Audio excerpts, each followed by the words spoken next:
Number 65, this is a rational function. We're asked to do some things like graphing and such. I'm not going to do the domain and range or domain on this. I'm just going to focus on the intercepts and then any vertical and slant asymptotes, and then we're going to plot some points and make a graph out of it.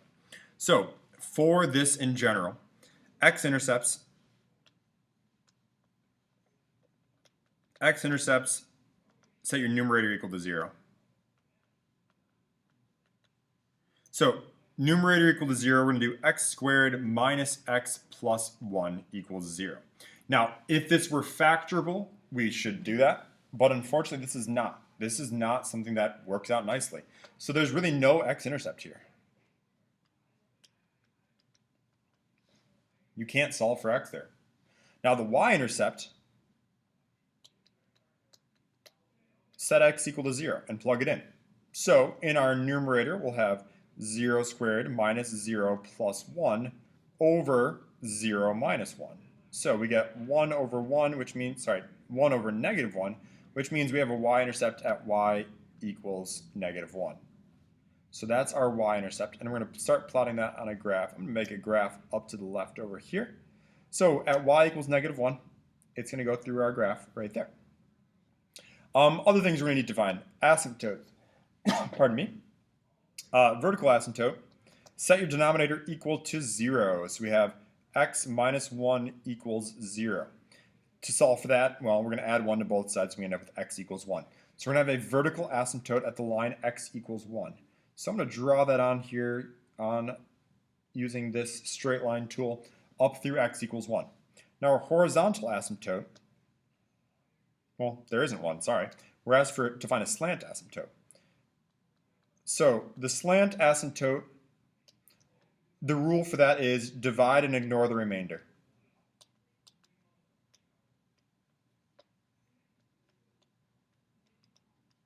So in other words, we're going to actually do x squared minus x plus 1 divided by x minus 1.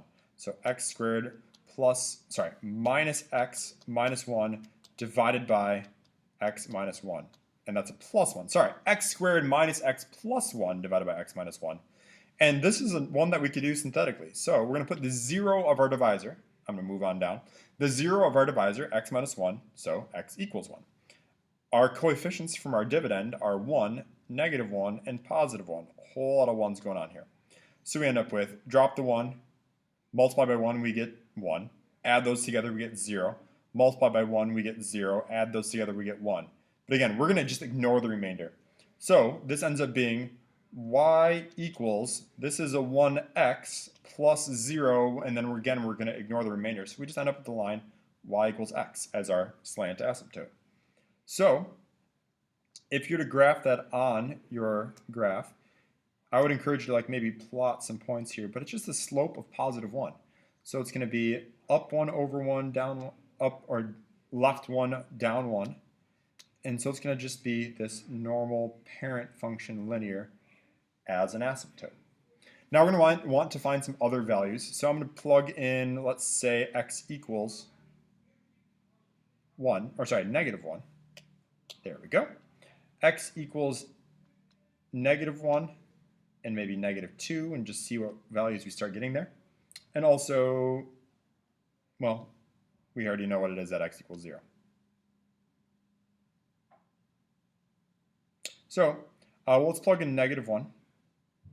And negative 1 squared is 1 minus negative 1. So we have 1 plus 1. Sorry, let me start jotting these down. So when we plug in x equals negative 1, we have negative 1 squared minus negative 1, then a plus 1, divided by negative 1 minus 1. Up top, you have 1 plus 1 plus 1. That gives us 3 over negative 2. So we end up with negative 3 over 2, or negative 1.5. So x equals negative 1. We're down at negative 1.5.